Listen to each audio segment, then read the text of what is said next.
Hey guys, welcome back. Well, our first frost finally came a few weeks late, and when it came, it was actually a pretty hard freeze. And unfortunately that night, for some reason in my mind, I saw freeze warning and it didn't even register with me. So I had nothing covered down here except for one bed of lettuce. And we have been so warm. Our nighttime temperatures have been high 40s, 50s. That a lot of my plants had a pretty good shock. And coming down here that next morning, I was actually pretty devastated. So I'm going to kind of show you guys what happened when we got that freeze and what it did to a lot of the things that you and I would expect would handle that frost or freeze. So we're going to take a look. I'm going to first uncover everything because I have since covered those things, but for some reason, the weather doesn't know what it wants to do right now, and we are back up into the 80s right now. So we're going to get these frost covers off, and I'm going to show you what happened to some of my most frost-hardy and winter-loving vegetables. I purchased this frost fabric from Johnny Seeds, and the brand of it is called Agribon, and this particular type is Agribon 19, and it provides about 4 degrees protection. So if you're going to experience 32 degrees at night, your plants will sit at 36 degrees. It also allows 85% of the light of the sun to come through if you want to keep the covers on during the day. However, we're pretty hot here right now, so I'm going to take these off so that my plants don't fry.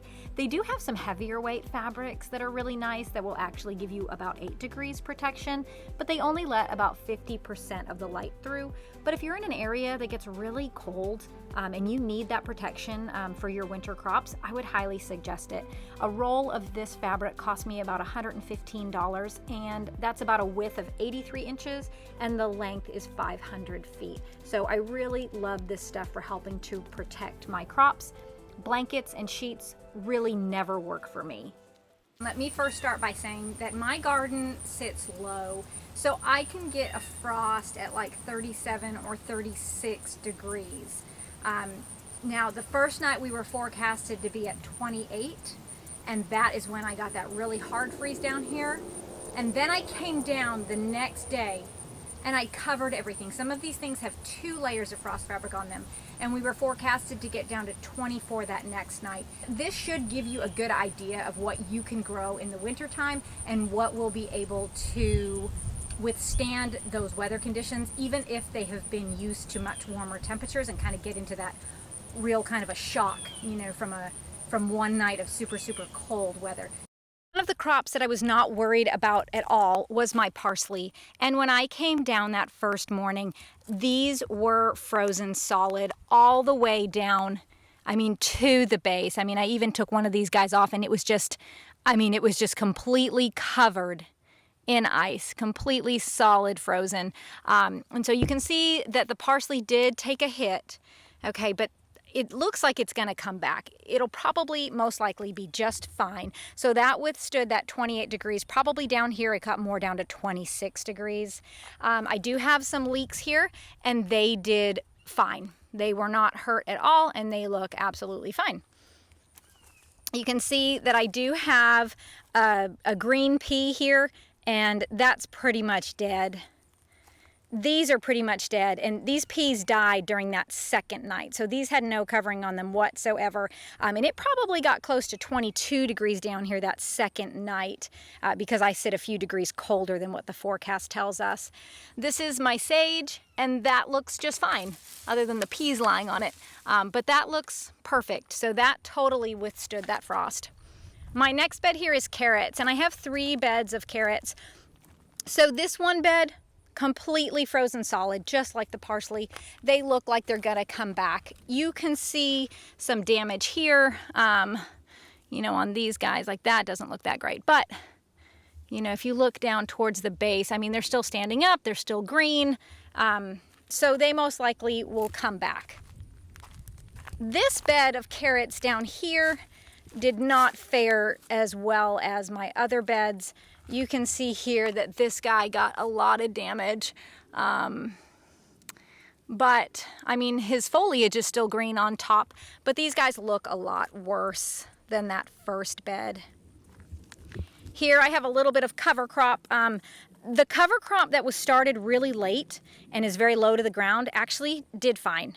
My larger cover crops I'll show you in just a little bit. They did not fare as well. Here I have a bed of beets. This was covered with 2 layers of frost fabric. That second night when we got down to around 22, but the first night they were covered in nothing. And so these will probably most likely bounce back. Here I just have some winter density lettuce. It is a type of romaine, and typically this is really good for cold weather. This had no covering that first night, and this was frozen solid. You can see here, this little portion here got it really bad. But overall, for sustaining that 28 degrees after having such warm temperatures for the entire season, these look good, and I have confidence that they'll be just fine. Now I do have a double layer of frost fabric on these guys. My bunching onions did just fine. They had no cover, no protection, no nothing. But my baby seedlings here of beets, most of them didn't make it. So we'll keep an eye on them and see if anything kind of pops back. There might be a few here and there, but overall, those guys are pretty much a loss. A few of my dill plants took it pretty hard. They didn't have any covering. Now this Swiss chard, this was started back in the spring, and I had just kind of cut down the stalks, and these things shot back up and they were beautiful until the frost got them. That first night, they looked a little rough, and then the second night really did them in. But I still do have some green growth on these. And so, I mean, hey, maybe these will come back. But I do have a bunch of these up in the green stalk. So we can definitely eat off of those. They grow so big so quickly that I'm not super worried about these. But I do think that these might come back. So here is a bed of spinach, and I have some volunteer dill in this. This had no covering the first night. The leaves of spinach were completely frozen, and I thought I would lose them.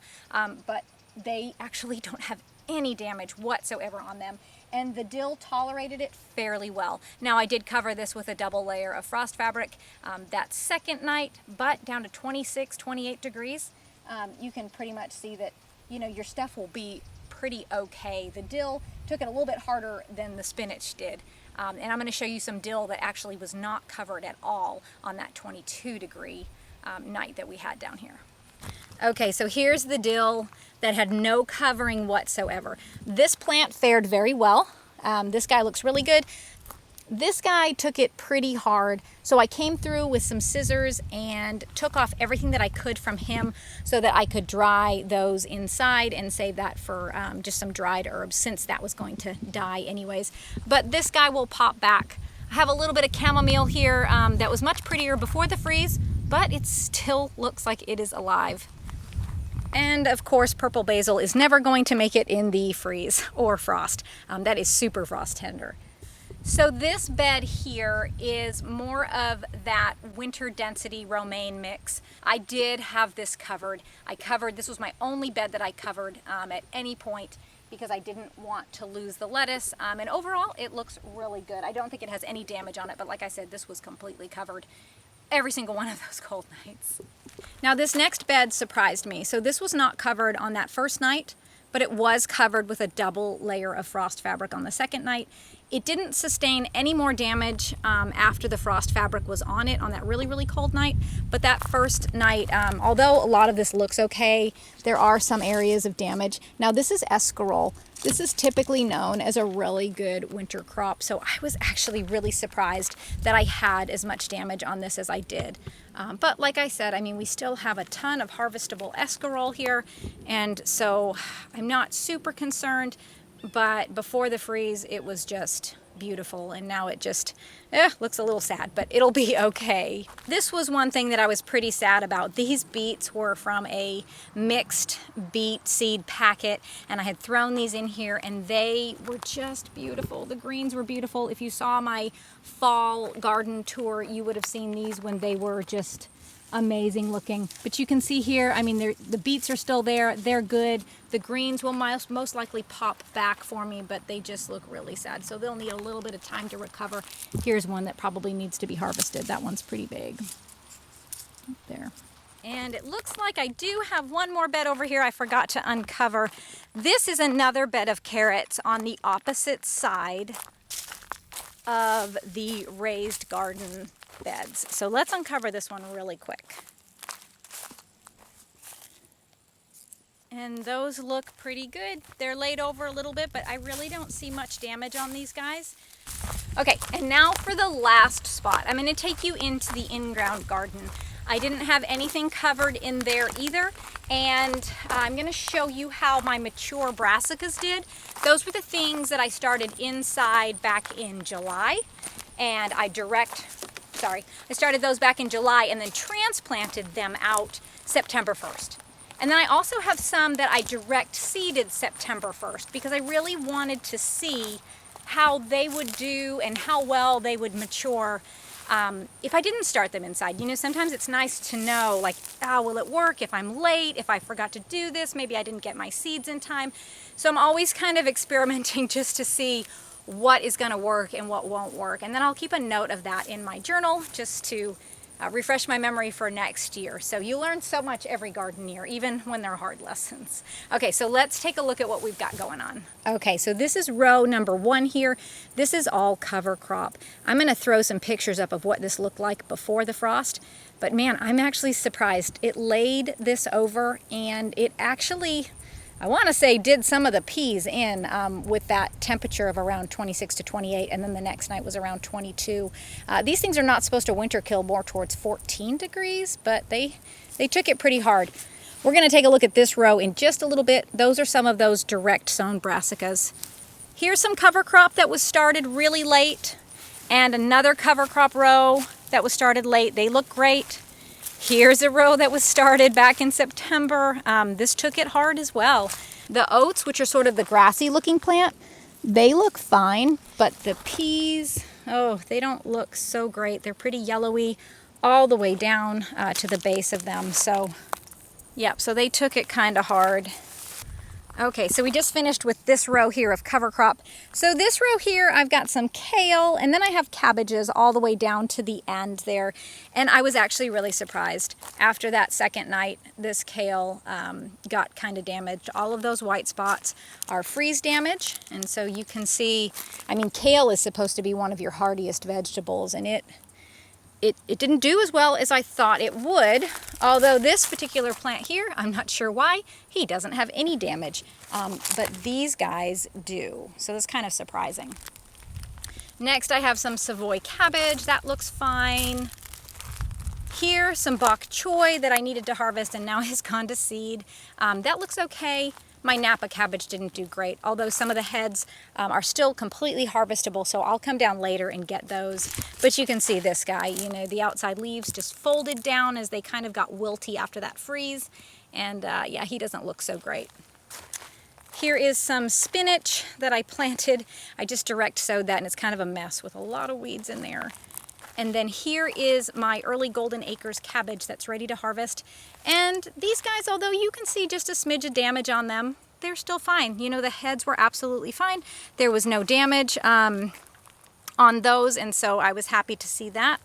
This next row here is my late flat Dutch cabbage. This is a later variety. And this cabbage did sustain a little bit of damage. You can see some of the leaves here. They just don't look fantastic. Some of them look a little wilty. You know, they just don't quite look as firm as they did before. And they have just a small amount of damage. So these guys did okay, and all of the heads look fine on these. They're not ready to harvest yet. They probably have another month or two, and then we will be able to harvest those. Okay, so this last row of brassicas actually really surprised me. These are all of my Romanesco cauliflowers, which are a cross between broccoli and cauliflower, as well as my Waltham broccoli. And I didn't think that these guys would need any protection or anything, but you can see here that they actually did sustain more damage than the cabbage did.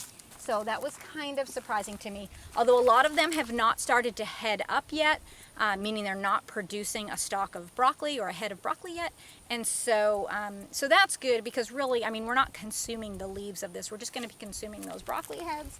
and the broccoli shoots that come later after you harvest that head. Some of them that do have a small little head, you can see maybe just, I mean, a little bit of paleness in some of those tiny little florets there, but that's okay. And then this guy was sticking way up, and you know, he looks fine. He's a much smaller head, but that's okay. We'll harvest him and get some shoots off of this plant, and we'll have a little bit of an early harvest from some of these plants, and then the other ones will produce a little later. And then the last row there, you can see, is all my cover crop in that last row, and that got laid down as well. So yeah, really surprised about the cover crop, although I was glad that it did have time to grow and at least produce some organic matter there. Okay, now let's go over and take a look at this direct seeded brassica row here.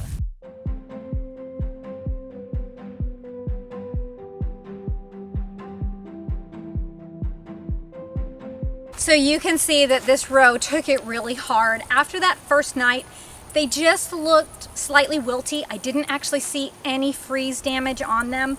So I did cover these that second night because I noticed that these guys took that first night hard, whereas my transplanted brassicas, they were fine after the first night. So these guys had one layer of frost fabric on, and when I came out the next day, it was really sad to see that a lot of these leaves have a ton of damage on them. I don't know what this means for the plants. They're obviously not dead. We do have, you know, some growth toward the middle of the plants, but time will tell, and we'll be able to see kind of what we're dealing with as the time goes on. Like I said, this week we're going to be up into the 70s during the day, and then we'll be 40s and 50s at night. So I'm going to leave all of this frost fabric off because when you do cover your stuff during the day, it can retain a lot of heat, and then you're actually giving your plants way too much of a high temperature for fall time crops. Okay guys, well thank you so much for hanging out with me today. I hope this was helpful for you to kind of see what type of temperatures which fall crops will handle the best and which ones will not survive in it. You know, if you're thinking about growing a fall garden next year, this is some good information to put down into your notebook so that you can kind of see what temperatures your area is in and if you might be able to grow food throughout the fall and winter. And even if you do get colder than me, there are more substantial frost fabrics that you can buy, fabrics that will give you more protection than what this particular fabric does. So definitely look into that. There's also, gosh, low tunnels, high tunnels. I mean, man, if I had a low tunnel or a high tunnel, I wouldn't have had to worry about any of this. I wouldn't be stressing about it. I wouldn't have been running down here with the kids trying to get everything, you know, defrosted that first morning. And yeah, it would have saved a big headache. Thank you guys so much for hanging out with me today. I hope that your gardens fared a little bit better in the colder season that's coming upon us. But I hope you all have a great rest of your day.